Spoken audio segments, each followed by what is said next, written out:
everybody. Welcome once again to another edition of Quick Trivia with Mike. It's the weekly game show right here on Channel 955 where we test your knowledge of facts. Sometimes a little bit more historical in nature. Sometimes they're very contemporary. Hopefully they're always a lot of fun. I am your host and the Quizmaster, Mike Brever. Today I'm joined by a very special guest host of the week, Molly Nystedt. Hello, Molly. How are you? I'm good. How are you? Good. Did I pronounce your last name correct? Yeah. I did. Perfect. All right. We actually do a couple of things during the show, but we're going to begin today by visiting just a little bit with Molly. Then we're going to get into the show. Then we're going to visit some more, and we'll wrap it up. So, Molly, tell us a little about what you do here at East Castle Place. I'm a fitness and aquatics coordinator. I started as an intern last fall. Then I was hired on in last January and then stayed here over the summer. I work with residents one-on-one and I teach all the classes that everyone should go to. Wonderful. And now I'm only here twice a week, but still enjoy coming a lot. Excellent. So twice a week. What days are you here now? I'm here on Thursdays and Saturdays.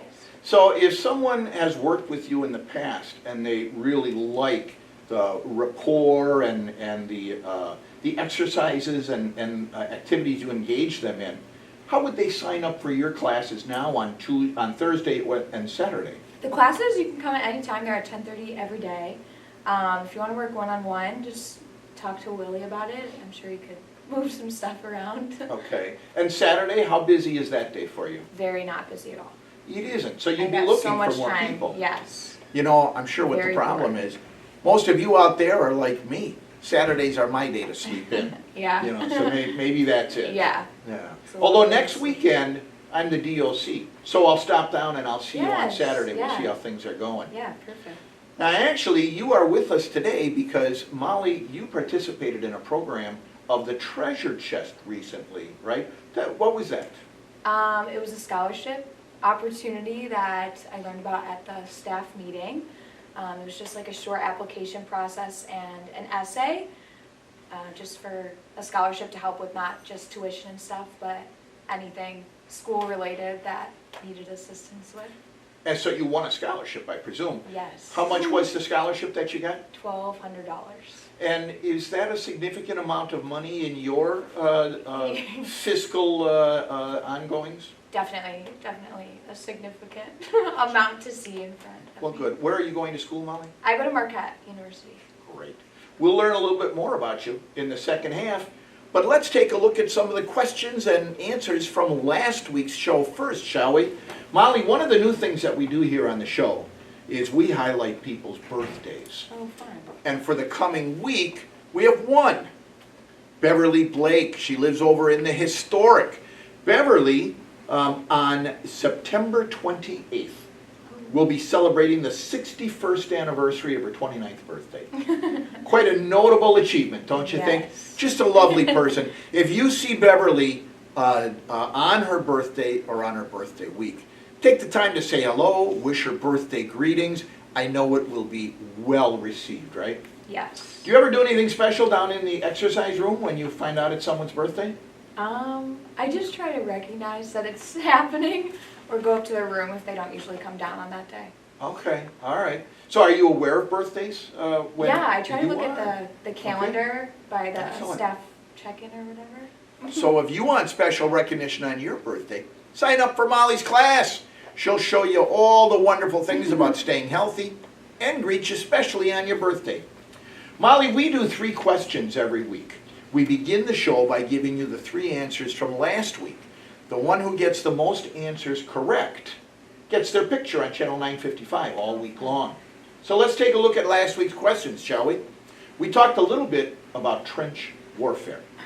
Trench warfare, of course, was a battle tactic that was really popularized in World War I, when there were literally hundreds of thousands of combatants that were still using Napoleonic tactics, literally rushing at the enemy. But technology had advanced that weaponology would just mow people down. So trench warfare came into being. In the trenches in 1918, there was a German who was captured. The German was brought back to America. The German worked his way to Hollywood.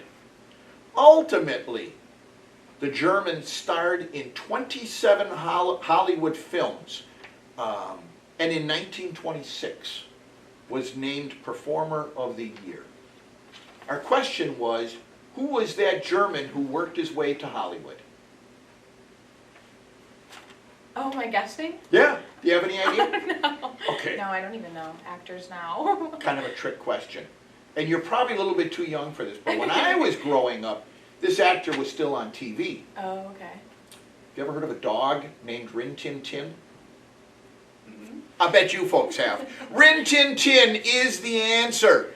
Rin Tin Tin, a German Shepherd, was actually captured by American troops, brought back to America, put into films. The American actually who captured him and brought him back was a man by the name of Lee Duncan Dumas. Lee Duncan Dumas actually passed away on September 20th, 1960. But Rin Tin Tin was survived by other German shepherds after he passed. That's how 26 films came to be. That was question number 1, my friends. Question number 2 talked a little bit about the Jewish holy day of Rosh Hashanah. It just took place, Yeah, as a matter of fact. You're aware of that? Yeah, You I knew knew that that it one, did? yeah. What follows Rosh Hashanah? Do you know that? Like a week or two after Rosh Hashanah? I don't know. Yom Kippur. Oh, I was gonna say that, but I didn't. Yom Kippur is the time of atonement. But Rosh Hashanah is Jewish New Year. Jewish New Year this year rather, was Rosh Hashanah 5781. My question to our viewers was, what happened 5,781 years ago that this was Rosh Hashanah 5781? What was the Jewish culture and religion celebrating with Rosh Hashanah this year? No clue. It was the creation of the world. Judaism is a biblical theology that believes in creationism. And so if you backtrack through the he begat this and she begat that person and follow back through the genealogy, the earth was created 5,781 years ago. And that's why Rosh Hashanah was Rosh Hashanah 5781. It celebrates the creation of the world. That was the answer to question number 2. Kind of diverse from question number 1. Question number 3, we're going to go off on yet another completely different tangent. We talked a great deal about the Episcopal Church of the United States. It actually was an offshoot of the Church of England. It broke off after the American Revolution because they no longer recognized the Queen as the head of their country. Therefore, the Queen couldn't be the head of their religion. So the Episcopal Church broke off. In 1922.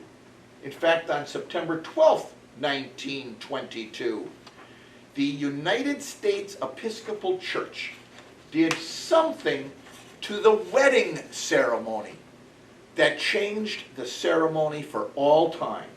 What did the United States Episcopal Church do on September 12th, 1922 that changed marriage ceremonies for all time? We may have stumped her. We're going to see. I don't, No clue? saying I do. You're on the right track, actually. Molly got pretty close. They changed the vows. They dropped the word obey. Love, honor, obey, etc. They dropped the word obey from the marriage vows. And marriages have never been the same since. Let me correct that. Weddings have never been the same since. Marriages are probably still the same. But weddings have never been the same yet. Those were the answers to our 3 questions. Now you all know how the game is played. You have to get me the answers to the 3 questions by noon on Monday. They can email me them. They can phone me. They can write them on a sheet of paper, put them in my mailbox, or slide them under my door. If 2 or more people get the same number of questions correct, we have a tiebreaker. You've never seen the show, have you? No. My producer and cameraman, Scott McFerrin, uploads bumper music to the show. And your charge as the players is to guess the bumper music, and that is the tiebreaker. Nobody got the tiebreaker this past week, but it was Going Up the Country by Canned Heat. You ever heard of Going Up the Country? No. You ever heard of Canned Heat? My gosh, I'm older than I think. Well, no, I'm not older than I think. I know how old I am, but I'm very familiar with this. This is one of those songs, it has been covered by many, many bands. Yeah. You actually would know it if you heard it. So I would invite you to go on listen. YouTube and watch the show once, or watch us on channel 955. You'll see it. Going Up the Country by Canned Heat, we actually didn't need it. Only one person got the most questions correct this time, and actually, the one person who got them correct only got 2 correct. So we stumped a lot of people this week. The winner, Sandra Meyer. Welcome back to the winner's circle, Sandra Meyer. Your picture is going to be on channel 955 all week long. All right, everybody, we're going to take a brief intermission now. We'll be back in a couple of minutes. I encourage you to go get a cup of coffee, maybe a donut, get some brain food going, because we've got some real brain teasers coming up for you in the second half. Molly and I will be right back. Hurry on back, folks. Fasten your seatbelts. It's going to be a bumpy night. Please.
back to the second half, everyone. I hope you got a little bit of brain food going there, because we've got some real teasers for you in the second half. But first, we're going to visit again with Molly.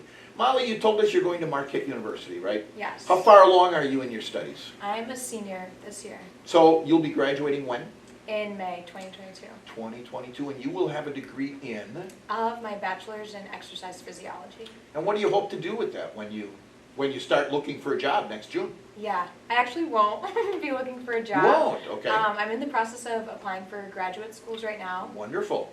for Doctor of Physical Therapy programs. Here in the Milwaukee area, I'm actually trying to move a little bit closer to home. which is? I'm from like central Illinois area, Okay, like kind of by Bloomington-ish. okay, all right. But trying to move a little bit closer to there, but you never know what'll happen. Of course, if you went for your doctorate Yeah. here in the Milwaukee area, you could stay at East Castle I know. and earn some more scholarships maybe. I know. Plus, That's the hard part. Continue working with all of you. I know if you've ever worked with Molly, you love it. She's a wonderful person. I encourage you all to follow up on that. Tell us what about growing up in central Illinois. Your family? What's your family life like? My sister just actually passed her occupational therapy board exam, so she Wonderful. gets to start like big person work. She went to school at St. Louis University. Okay. I have a younger brother who's a senior in high school. Okay. My mom teaches third grade, and my dad used to be a high school principal. Wonderful. So academia runs in your family. Yeah. You know, my School wife people. is a school teacher as well, but she Yeah. teaches first grade. Oh, so a little bit younger. Yeah, a little bit younger. Her first month of school, she's still teaching them to zipper their coats and Oh, tie yeah. their shoes. Your mom's a little bit more Yeah. advanced than that. Yeah, very good. Just a couple years. So when you get your doctorate someday, what do you hope to do then? I want to do neuro rehabilitation, so like stroke and spinal cord injuries. Okay. So you would work in a skilled nursing facility, or would this be people that come to a rehab clinic or something? I want to do inpatient definitely, so a skilled nursing facility is definitely something that entails, or even like a hospital setting as well. Okay. So soon, we may be able to call you Dr. Neistat. Yeah, Right. definitely. Hopefully. A couple years left. Now tell me, you're going from a bachelor's to a PhD. You're Yeah. bypassing the master's. Yes. Right. It's not a PhD, it's a DPT. Okay. So So it's how long will that specialized. take you? 3 years. 3 years. Well, hopefully, if you go back to Central Illinois, you'll find an employer to help cover some costs for you. Yeah. Maybe offers a scholarship program. Yeah. Tell them about what you encountered here. Maybe they'll learn a little something from Yeah. it. Definitely. Excellent. All right. Well, Molly, we're going to take a look at the second half of the show, the 3 new questions. Perfect. We're going to take a look, first of all, at a woman named Margaret Brown. Margaret Brown, born July 18, 1867, and died October 26, 1932. She was an American socialite and philanthropist. She is actually very famous for an event that occurred in her life. She was on the Titanic when it sank. Her name is Margaret Brown, but she is euphemistically known. This isn't going to be the question for this week. I'm just Okay. wondering if you know the answer. What was she more euphemistically known as? A Broadway play was named after her.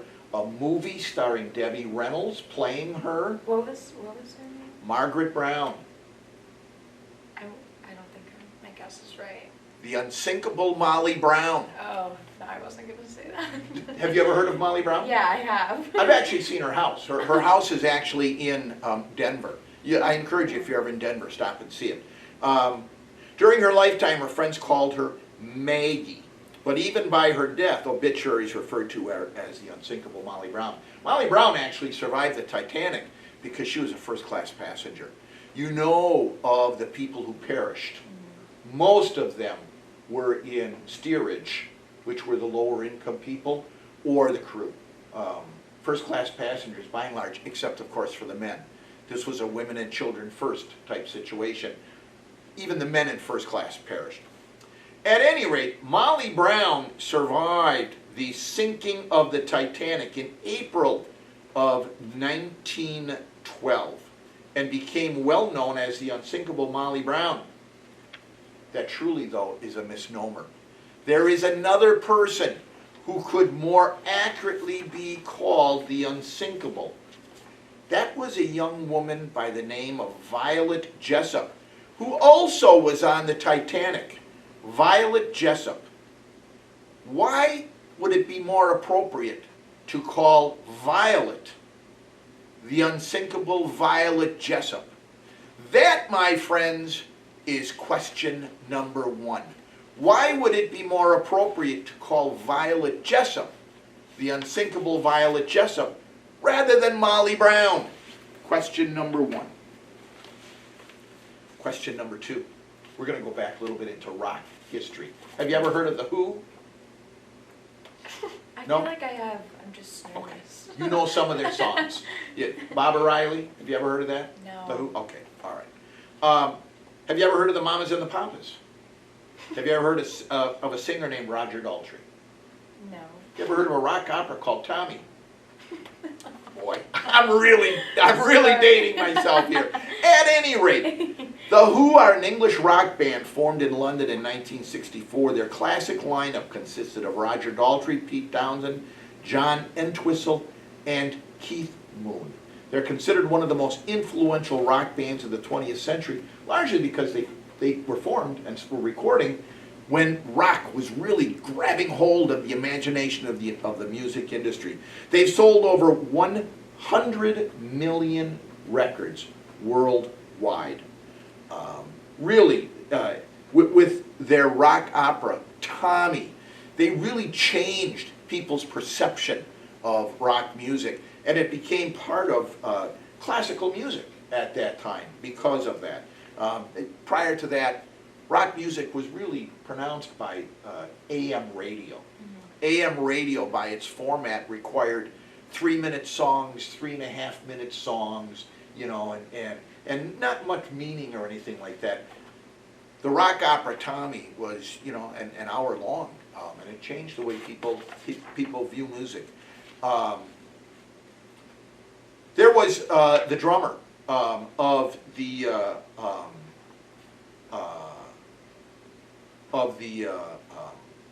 Who, actually, unfortunately, passed away early. Keith Moon, and that's one of the things that really makes them well known, because it's kind of a trivia thing. The Mamas and the Papas. You ever heard of them? Okay. 4 singers, 2 men, 2 women.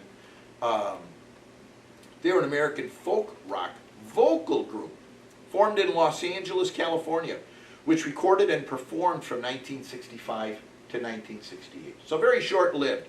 The group was a defining force in the music scene of the counterculture of the 1960s.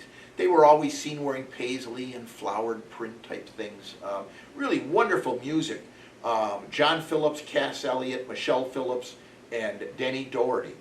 Their music was based on vocal harmonies arranged by John Phillips.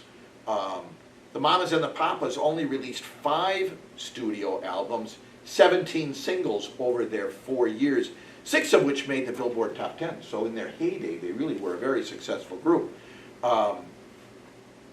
However, they tended to drop out of popularity very quickly. California Dreamin' was one of their songs. Monday, Monday, dedicated to the one I love. I know if you don't know the songs, if you're ever riding an elevator, you'll hear background music, you'll recognize it then.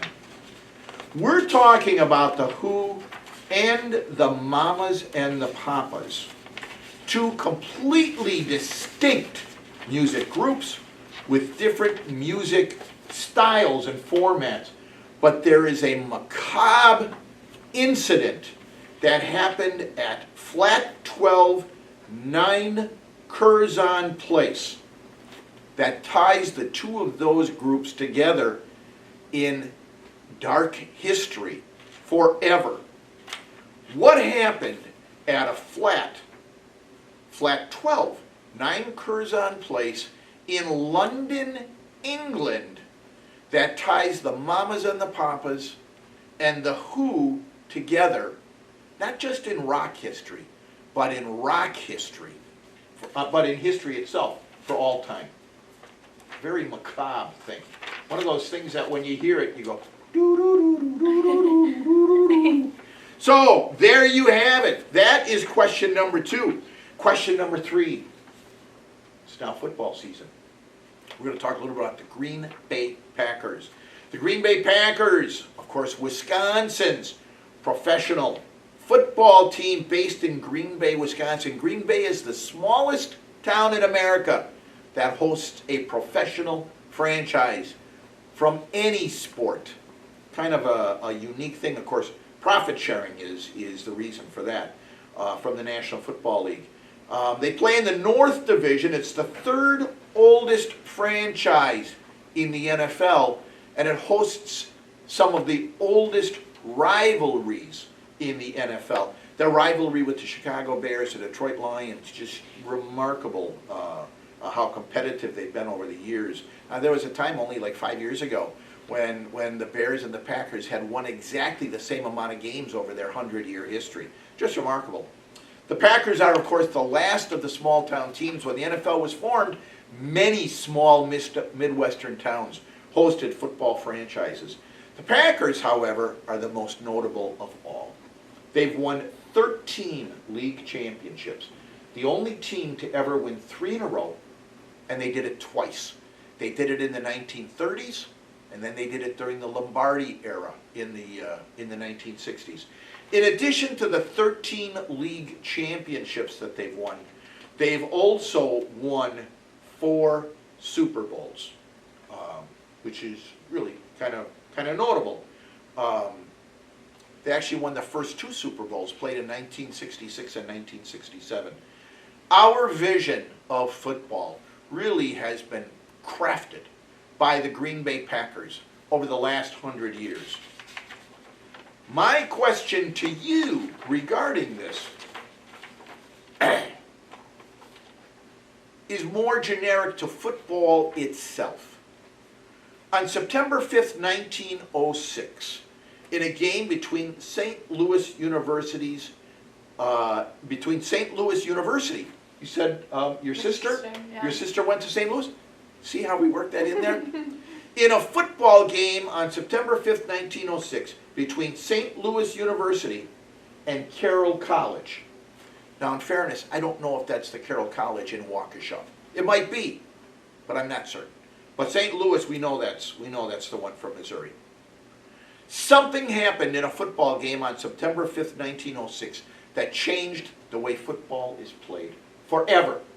It changed the strategy of the game. It changed the way viewers watch and enjoy the game. Something happened on September 5th, 1906 that had never happened before, and it changed the way we enjoy football to this day in a game between St. Louis University and Carroll College. That, my friends, is question number 3. Once again, you know how to win the game. Get your answers to me by noon on Monday. You can email me at mbereaver@eastcastleplace.com. You can call me at 963-8425. You can write your answers on a slip of paper and slide them under my office door. Or open the door. My office is never locked. Put them on my conference table. Or stop at the concierge on the first floor and ask them to put them in my mailbox. I'll get them on Monday when I come in. Maybe you will be the Sandra Meyer of this coming week if you end up winning Quick Trivia with Mike. As always, I'd like to thank our executive producer, Laura Wengler, the president of ECTV, Tyler Gudex, my producer and cameraman, Scott McFerrin, and of course, as always, my artistic director, Cooper Ledvina. I've said it many times, but I sincerely mean it. If there's anything you like about the show, Scott and Cooper have their fingerprints all over it. I'd also like to thank my wonderful guest host for the week, Molly Neistat. Thank you, Molly. Did you have a good time? It was fun. That was good. They're hard questions. Well, we'll see if any of our viewers can get them. Yeah. I'd also like to thank all of you for joining us for this last half hour. I hope you had a lot of fun. I am your host and the Quizmaster, Mike Brever. Until next week, I ask you all to please stay safe, stay smart, and be patient. As you can see, we are opening up more and more, and we're all enjoying that wonderful East Castle Place hospitality once again. So long, everybody.